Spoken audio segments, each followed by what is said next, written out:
Hey guys, this is Warwick from Paul Bartham Music, chatting to the guys here with Dawn. They've just played at our Parklands branch for part of the Rocktober sort of festivities. Do you guys have fun? Yeah, it was actually pretty cool. What's it like playing so early in the morning? It's weird. It's new. We still have headaches and stuff, so normally by the time the night comes around, the hangovers are just about gone. We've started drinking, and yeah, it makes it easier. Playing in the morning is a different sort of challenge, and yeah, it's cool. Especially as a vocalist, what's that like? I mean, your voice is barely warmed up, I'm sure, and you're doing some heavy screaming stuff. Yeah, well, just listening to Deftones in the car on the way here, I guess. Fair enough. Along a bit. Yeah. So you guys have been together since 2011? 2011, yes. Without Mike. You first had Alistair, and Mike came in a few years later, right? Yes. So what happened? You guys were initially with Dismantling the Architects, and then what happened there? What made you guys sort of break that up and come to With Dawn, or start the With Dawn process? Well, because Warren, the vocalist, he went overseas, so yeah, and we weren't going to continue, I guess. So I just said, hey Josh, hey Alistair, let's start another band. I like you guys.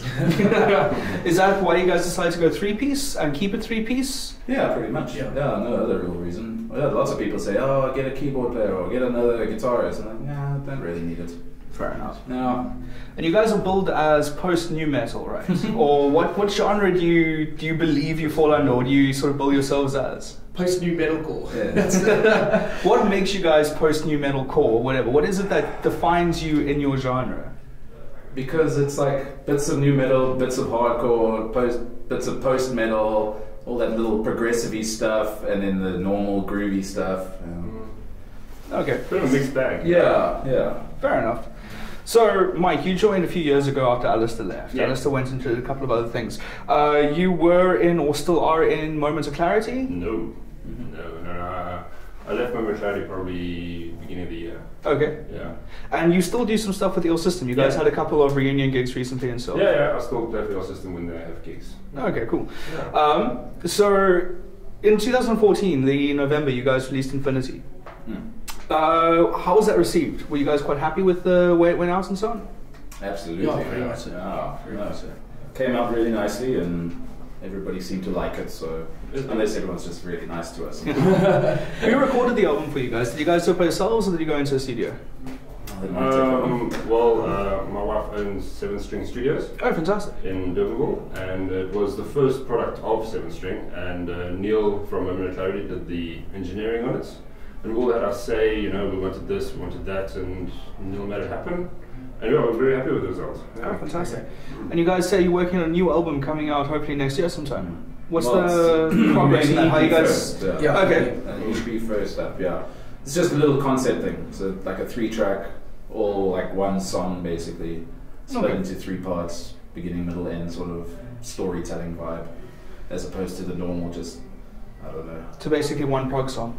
Yeah. Bits of janty, bits of groovy, bits of everything in between. Yeah. Okay, that's pretty right. Yeah. I want to talk to you about your rig for a few minutes, Kevin. Okay. You're using a 7-string and you've got the Stephen Carpenter signature. That's right. I also believe you use a really odd tuning. It's it's a little bit higher than normal. It's a drop A sharp, but then it's so basically instead of like E or a lot of 7-string players go down to the E flat, ours is actually at F. So it's a bit higher on the bottom 6, or the high 6 should I say, and then the drop on the A sharp. Yeah, so it's, and also the other thing is that it's tuned like a 6-string, the bottom 6, and then the extra high. So it's also a little bit different there. So why did you choose this tuning? I mean, especially for something like metal, going higher is something that's not normally done. Well, that's pretty much like drop it like all the way down go. Basically, because we started, I had a 6-string when we started, so it was drop B, and then I got a 7-string and I just kept that tuning, and then just with the extra high. Okay. It works out nicely because it actually gives this really cool like melody underneath it. It's got this nice like harmony at the bottom 3 strings. So Mike, do you then change your tuning as well? Are you matching Kevin's tuning? I match Kevin, yeah.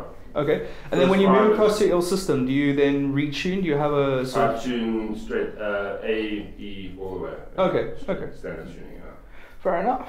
So, you guys, what are your influences? I mean, you've got the Stephen Carpenter guitar, so I assume that Deftones is quite an influence of yours, or do you sort of not really dig Deftones anymore? You just like the guitar? Or? Oh, no, I love Deftones. Deftones, for me it's Deftones, Devil Soul Your Soul, Cult of Luna, probably Korn, what else is there?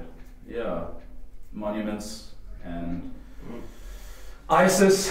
Alright, that's me. You too. Your turn. Yeah, well, just look at my rig. I played through a BTB 675, which is one of my favorite bassists. The plays on the BTB, Mick Whitney from 36. Oh yeah? Got to meet him 2 weeks ago. That's not my life! And then I've got the Dark Glass B7K, and that's mainly influenced from Noddy Periphery. Yeah. I saw that, I had to have it, and it is literally the bass king of tone. It's just ridiculous. Nice. Yeah, so I like a nice drivey, yeah. Ask Josh. And you, Josh? What, my setup? Your influences and your influences, no, okay, Deftones, Devil Soul Soul, very similar to Kev actually.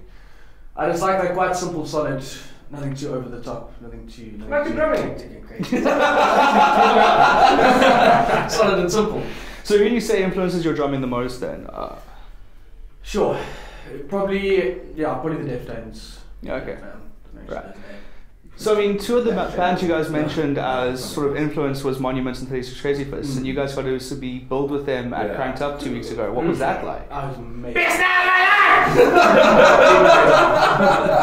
Yeah, it was. Yeah. It was cool. Like, we played pretty early, like 4 o'clock start on the indoor stage, and it was still rad though. I mean, considering that on the main stage at the same time was Raptor Baby, and they quite a popular band. Yeah. And yeah, so we still had a few people, we had a good crowd in for us, and it was really, really cool. And then afterwards we partied like rock stars and hung out with our favorite musicians. So I got to play on John Brown's guitars. He let me play on them. I was blown away. Fan getting all over the place. Yeah, we were all fan going all over the place. Oh man, that's seriously cool. I mean, you guys have had quite a sort of successful run since you sort of started the band. You know, winning runners up for the South African Heavy Metal Awards, the Gandalf's Bursary, and so on.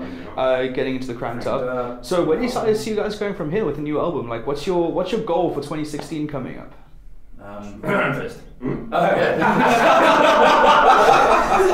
Yeah, it'd be nice to play some more festivals. Yeah. You guys played the Winterfest though, didn't you? Jeez, years ago. Yeah, 2012. Oh, yeah, it was 2012. Alistair was still in the band then. Yeah, it was a while ago. So yeah, I think we're due for another one. Hey, Dad. So, for the guys out there, do you have a website they can go check out, or a Facebook page, and Bandcamp page, or anything like that? Yeah. Bandcamp, Facebook, SoundCloud, Bandcamp. Our album's on Bandcamp. Yes, our album's on Bandcamp. You can get it off there. SoundCloud, and obviously Facebook, Twitter. So, Sphere. head down to the With Dawn Bandcamp page, download the album, buy the guys a beer, and we'll see you guys at more Rocktober events. Thank you guys for coming through. Thank you very much. Paul Buffness!